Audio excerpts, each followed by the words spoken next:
আল্লামা সাঈদী রাহিমাহুল্লাহ, তার সাথে আমাদের বিভিন্ন বিষয় হয়তো মত নাও মিলতে পারে, কিন্তু তিনিও একজন মাজলুম, মহা মাজলুম। তাকে নির্বিচারে সে জেলখানায় কি কষ্ট দিয়ে তাকে হত্যা করা হয়েছে। এইভাবে একজন দুইজন না, হাজার হাজার। তাহলে জুলুমের স্তূপ, এই স্তূপের বিরুদ্ধে যে ছাত্ররা আন্দোলন করেছেন তারা অবশ্যই শাহাদাত বরণ করেছে। জুলুমের স্তূপ, জুলুমের পাহাড়, এবং কেউ এই জুলুমের বিরুদ্ধে মুখ খুলতে পারে না। স্বাধীনতা যুদ্ধে যারা রক্ত দিয়েছেন তারা আয়নাগর বানানোর জন্য রক্ত দেন না। তারা এই দেশে হেলিকপ্টার দিয়ে গুলি করা, যেটা আমরা দেখছি ইয়াতে, আপনার নাম শুনছি তাও দেখিনি, যে ফিলিস্তিনে ইসরায়েল ফিলিস্তিনের মুসলিমদের উপরে হেলিকপ্টার দিয়ে গুলি করে, সেটা আমরা এই দেশে দেখছি, স্বচক্ষে দেখছি। হ্যাঁ, এই আমরা সবাই দেখছি, আমার বিল্ডিং এর উপরেও করছে। কোটা আন্দোলন ও ছাত্র আন্দোলনে যারা মারা গিয়েছেন তারা কি শহীদ? হ্যাঁ, শরীয়তের নীতিমালা হলো জুলুমের বিরুদ্ধে সংগ্রাম করা, এটা ইসলামী শরীয়ত উৎসাহিত করে, অনুমোদন করে। যেমন 1971 সালে আমাদের দেশে যারা স্বাধীনতা যুদ্ধ করেছেন তারা পাকিস্তানের, তারাও মুসলমান ছিল, কিন্তু তারা জালেম ছিলেন, তারা আমাদের উপরে অসংখ্য জুলুম করছে। সেই জুলুমের বিরুদ্ধে এই দেশের জনগণ তাদের বিরুদ্ধে যুদ্ধ করছে। এই কারণে এই মাজলুমেরা যারা যুদ্ধ করে মারা গেছেন তারা শাহাদাত বরণ করছে। ঠিক একইভাবে এই এবার যে ছাত্র আন্দোলন যারা করেছেন, ছাত্র জনতার যে আন্দোলন, এটাও জুলুমের বিরুদ্ধে। খালি জুলুম না, মহা জুলুম, জুলুমের স্তূপ, জুলুমের পাহাড়, এবং কেউ এই জুলুমের বিরুদ্ধে মুখ খুলতে পারে না। স্বাধীনতা যুদ্ধে যারা রক্ত দিয়েছেন তারা আয়নাগর বানানোর জন্য রক্ত দেন না। তারা এই দেশে হেলিকপ্টার দিয়ে গুলি করা, যেটা আমরা দেখছি ইয়াতে, আপনার নাম শুনছি তাও দেখিনি, যে ফিলিস্তিনে ইসরায়েল ফিলিস্তিনের মুসলিমদের উপরে হেলিকপ্টার দিয়ে গুলি করে, সেটা আমরা এই দেশে দেখছি, স্বচক্ষে দেখছি। হ্যাঁ, এই আমরা সবাই দেখছি, আমার বিল্ডিং এর উপরেও করছে। তারপরে আপনার এইভাবে অসংখ্য জুলুম, রাতের অন্ধকারে শত শত ওলামায়ে কেরামকে, হাফেজে কোরআনকে কিভাবে বাতি বন্ধ করে, মিডিয়া বন্ধ করে নির্বিচারে হত্যা করা হয়েছে, এবং লাশগুলো গুম করে নেওয়া হয়েছে। একজন মানুষ সাহস করে বলতে পারে না আমার ছেলে মারা গেছে বা আমার মাদ্রাসার ছাত্র মারা গেছে। সেই 2000 কত সালে, 13 সালে, আজ পর্যন্ত বলতে পারে নাই। তারপরে আপনার কত নিরপরাধ মানুষকে ফাঁসি দেওয়া হয়েছে। তারপরে আল্লামা সাঈদী রাহিমাহুল্লাহ, তার সাথে আমাদের বিভিন্ন বিষয় হয়তো মত নাও মিলতে পারে, কিন্তু তিনিও একজন মাজলুম, মহা মাজলুম। তাকে নির্বিচারে সে জেলখানায় কি কষ্ট দিয়ে তাকে হত্যা করা হয়েছে। এইভাবে একজন দুইজন না, হাজার হাজার। তাহলে জুলুমের স্তূপ, এই স্তূপের বিরুদ্ধে যে ছাত্ররা আন্দোলন করেছেন তারা অবশ্যই শাহাদাত বরণ করেছে। আমরা দোয়া করি আল্লাহ রাব্বুল আলামিন তাদের সবাইকে আল্লাহ শহীদ হিসাবে কবুল করবে। তবে এবার যেন আমরা এই শহীদদের রক্তের সাথে আর বেঈমানি না করি। অতীতে 71-এর শহীদদের সাথে আমরা কিন্তু বেঈমানি করছি, চরম বেঈমানি করছি এই জাতি। তারা কিন্তু এই উদ্দেশ্যে তারা রক্ত দেন নাই, কিন্তু আমরা তাদের উদ্দেশ্য না রেখে ভিন্ন দিকে চলে গেছি। এবার যাতে আমরা আর এই শহীদদের রক্তর উপরে দাঁড়িয়ে ভিন্ন দিকে না যাই। আর এই দেশে আমাদেরকে খেয়াল রাখতে হবে, এই দেশ ইসলামের দেশ। এই দেশের মাটিতে, ধুলা বালিতে ইসলাম মিশ্রিত। এই দেশের সাহাবাই কেরামেরা এসেছেন, 25 জন সাহাবী এই অঞ্চলে ইসলামের দাওয়াত নিয়ে এসেছেন। রেজালুস সিন্ধে ওয়াল হিন্দ একটা কিতাব আছে, এই কিতাবের মধ্যে 25 জন সাহাবীর নাম আছে যারা এই অঞ্চলে নবী সাল্লাল্লাহু আলাইহি ওয়াসাল্লামের জীবদ্দশায় ইসলামের দাওয়াত নিয়ে আসছেন।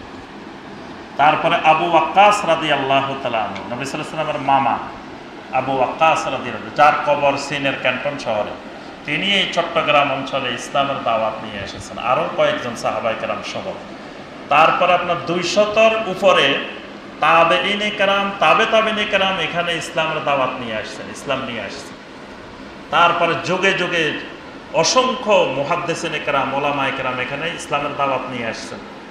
এই সোনারগাঁও এক সময়কার পৃথিবীর সবচেয়ে বড় ইসলামিক ইউনিভার্সিটি ছিল সোনারগাঁও। আপনার শায়েখ শরফুদ্দিন আবু তাওয়ামা রাহিমাহুল্লাহ, তিনি ওই সময় এখানে বুখারী এবং মুসলিমের দার্স দিতেন। বুখারী মুসলিমের দার্স হইতো এখানে, সারা পৃথিবীর স্টুডেন্ট এসে এখানে বুখারী মুসলিম পড়তেন এই শায়েখ শরফুদ্দিন আবু তাওয়ামা রাহিমাহুল্লাহ। তাহলে এই জমিন ইসলামের জমিন, এই জমিন তাওহীদের জমিন। সুতরাং এই জমিনে ইসলামকে বাদ দিয়ে অন্য কিছু কল্পনা করলে এই জমিন কখনো ওই শহীদের রক্তের মর্যাদা দেওয়া হবে না। এই জন্য আমাদেরকে সবসময় খেয়াল রাখতে হবে যে ইসলামকে প্রাধান্য দিয়ে আমাদেরকে সব কার্যক্রম অবশ্যই পরিচালনা করতে হবে। আল্লাহ পাক সেই তৌফিক দান করুন। আচ্ছা, এখানে বলছেন যে ফুটবল খেলা কি ইসলামে জায়েজ? ফুটবল খেলার ব্যাপারে ইসলামের নীতিমালা হইল, প্রথমত সমস্ত খেলা পেশাদারিত্বের সাথে খেলা জায়েজ নেই, হারাম। মানে পেশাদারিত্বের খেলা মানে কি? মানে খেলাকে আপনার জীবনের পেশা বানিয়ে নেওয়া, টাকা ইনকামের, টাকা উপার্জনের মাধ্যম বানিয়ে নেওয়া, এটা ইসলামে জায়েজ নেই। খেলাধুলা শারীরিক শরীর চর্চার উদ্দেশ্যে বা সাময়িক আপনার উপকারের জন্য, আপনার বিনোদনের জন্য এই খেলাধুলা ইসলামের শরীয়ত অনুমোদন করে, কিন্তু এটাকে পেশা হিসাবে গ্রহণ করা ইসলামে জায়েজ নাই। দ্বিতীয় বিষয়, এই খেলা খেলতে গেলে যদি আমার ফরজ তরক করতে হয়, এটা ইসলামে হারাম। তাহলে ফুটবল খেলার ক্ষেত্রে দেখা যায় আমাদের সারা বিশ্বে যে ফুটবল খেলা হয়, ফরজ কি করা হয়? তরক করা হয়, এটা হারাম। তারপরের কথা হলো, যেই খেলা খেলতে গিয়ে আমার জামাত মিস হয়, যেই খেলা খেলতে গিয়ে দিন সঠিকভাবে পালন করা যায় না, তারপরে যেই খেলার খেলতে গিয়ে দিন থেকে গাফেল হয়, এই সমস্ত খেলা ইসলামী শরীয়তে অনুমোদিত না। যেহেতু এই খেলার মধ্যে আমরা দেখি যে অসংখ্য রকমের দিন বিরোধী কাজ জড়িত, তারপরে আপনি যখন এগুলো দেখতে বসবেন তখন দেখবেন বিভিন্ন অশ্লীল ভঙ্গিতে মহিলারা নাচানাচি করতেছে। তারপরে ফরজ তরক করা যেরকম হারাম, ওই ফরজ তরকের দিকে তাকানোটাও হারাম। মানে খেলতেছে, তার রান দেখা যাচ্ছে, এর রানের দিকে তাকানো হারাম। নবী সাল্লাল্লাহু আলাইহি ওয়াসাল্লাম বলেছেন, কোনো জীবিত কোনো মৃত কারো রানের দিকে তোমরা দৃষ্টি নিক্ষেপ করবে না, এটা হারাম। তা আপনি দেখতেছেন, হারাম কাজ করতেছেন। আবার দেখা যায় এই খেলা দেখতে গিয়ে আমার নেশাগ্রস্ত হয়ে গেছে, জামাত চলে যাচ্ছে, তার কোনো খবর নেই। তারপরে দেখা গেছে অনেক সময় এগুলো জুয়ার পর্যায়ে পৌঁছে যায়। এই সব দৃষ্টিভঙ্গিতে এইভাবে না জায়েজ, ইসলামে জায়েজ নাই। তবে কেউ যদি শরীয়তের সকল বিধিবিধান রক্ষা করে শরীর চর্চার জন্য কিছুক্ষণ সময় খেলে, এটা ইসলামে জায়েজ। বাহাস করা কি জায়েজ? বাহাস মানি, বাহাসটা আমাদের সমাজে বিকৃত অর্থে ব্যবহার হয়, কিন্তু শরীয়তে বাহাস জায়েজ এবং বাহাস জরুরি জিনিস। বাহাস মানে কি?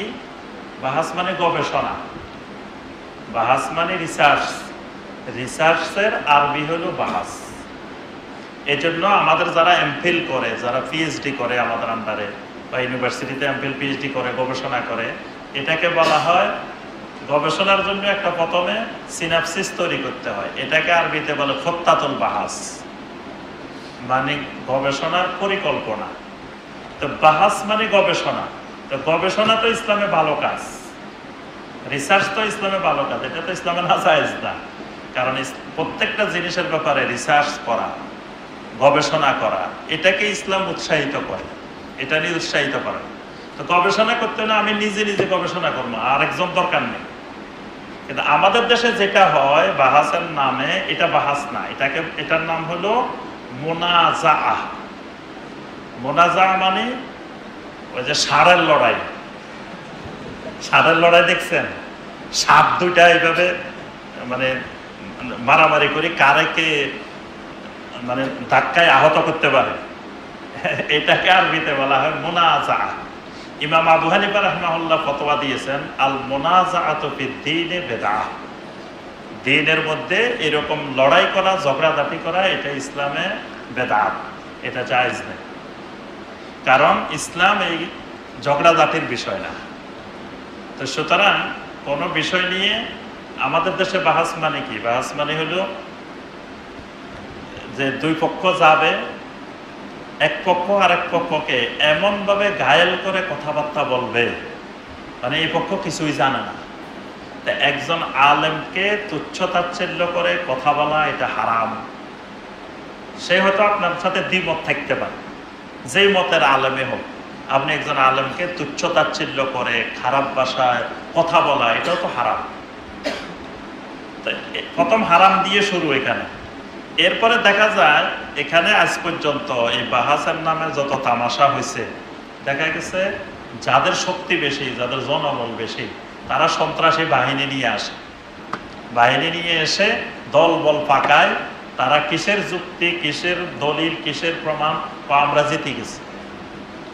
আর দুইজনে জিতার জন্য গেছে, কেউ হারার জন্য যায় নাই। এটাও ইসলামে জায়েজ নেই, এটাও ইসলামে, এগুলো সব হারাম কাজের সমন্বয়। এই জন্য এগুলো থেকে সবসময় দূরে থাকতে হবে। এগুলোর ফাঁদে কোনোদিন পা দেওয়া যাবে না।